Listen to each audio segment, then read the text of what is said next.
It came to me like in a dream that the craters are exhausting some kind of emission or emanation that is causing the surface to be blurred.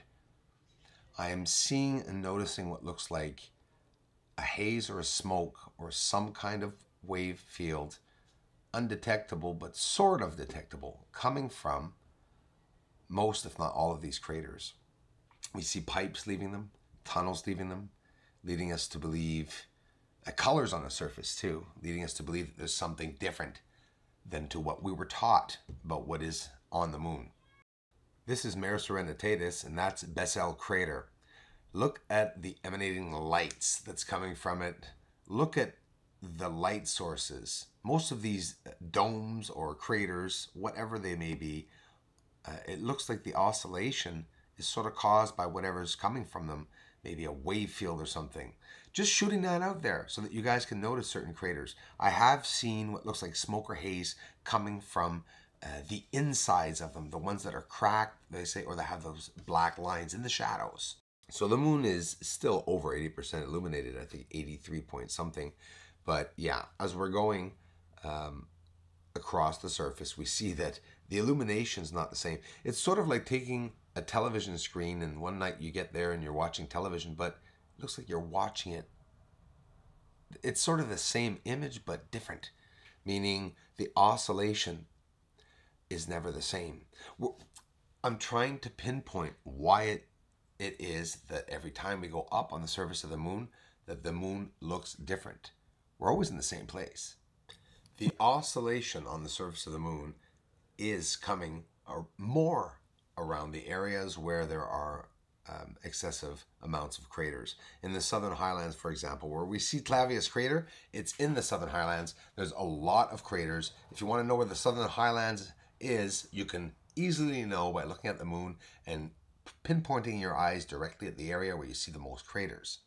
Now, you can see some kind of oscillation or atmospheric disturbance or whatever, just a sign of movement like visibly seen over the areas of the craters. And as you look and go back through this footage, you'll see, yeah, where you see an area where you see craters, a lot of craters on the ground, and below no craters. Well, you see where there's no craters, there's almost no oscillation, and the oscillation really is coming from these craters. And you know what? The oscillation is never on the same side.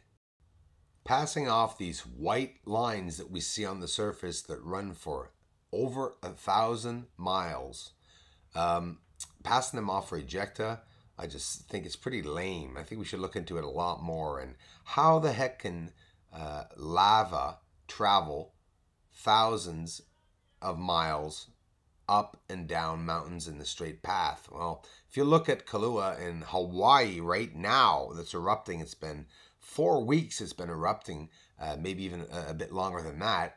We don't see the same things happening. We're seeing fissures and cracks in different areas that are running like lightning everywhere. Check it out, guys. This is the Apollo 17 moon landing. Mons Argeas is just beside it. That's where basically they landed. Look at, because of the line of light and dark, look at all the structures that we are seeing that we don't see if the line of light's not there. It looks flat, actually. Some people told me there's not even any mountainous objects. Because of this line of light, we can see a lot of objects.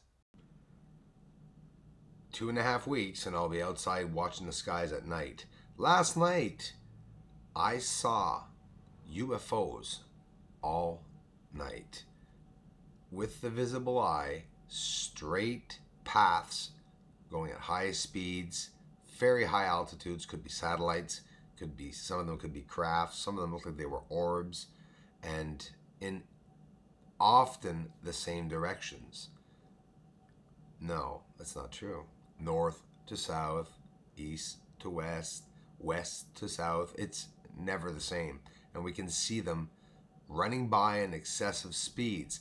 Now, how to catch these? I've caught some, and of course, well, you see this anomaly light. It'd be nice to catch them really close, but then again, we'd be seeing a light really close up. Even the Army, unclassified recent footage, you all know, the ones following this know exactly what I mean.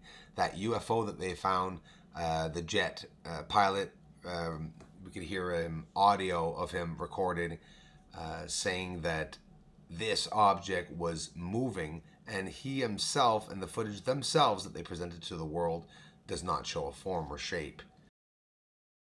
Just off to the left of the moon, there, you see, there's a star there, and probably Mars, because Mars, June 2nd, was supposed to be there. And without being in focus, just to show you quickly in slow motion how we can see Mars or a star right off the bat. You can see the beginning of a system, all the energy, the colors, atmosphere, whatever, between Earth and Mars, and then you can see flickering objects around that, which is basically the moons around Mars.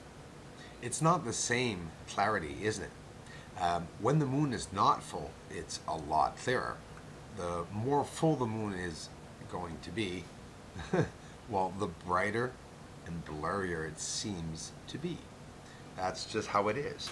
So we play around these phases to try to get better glimpses of the surface. Not my best of Aristarchus, but finally we can see it. Look at this supposed ejecta that runs from Kepler crater to Aristarchus crater. 3 symmetrical corridors and another one going down to Copernicus. More proof these objects were constructed on the surface. So, off topic, do you think a human race could actually find a way to invent the technology and find out the technology to be able to get themselves to space, but not to ever doubt that the moon was inhabited? I don't believe it.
the objects on the surface that look like bases are not being seen, like the one I just pointed an arrow to.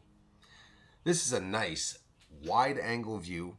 I love these views because we're seeing such a clear surface. I'm really happy with this telescope, the CGXL 1400 HD scope, and hoping to get new ways to see the surface. Guys, I'll be off in 2.5 weeks, and we're just in the beginning of all of this. Welcome, everyone.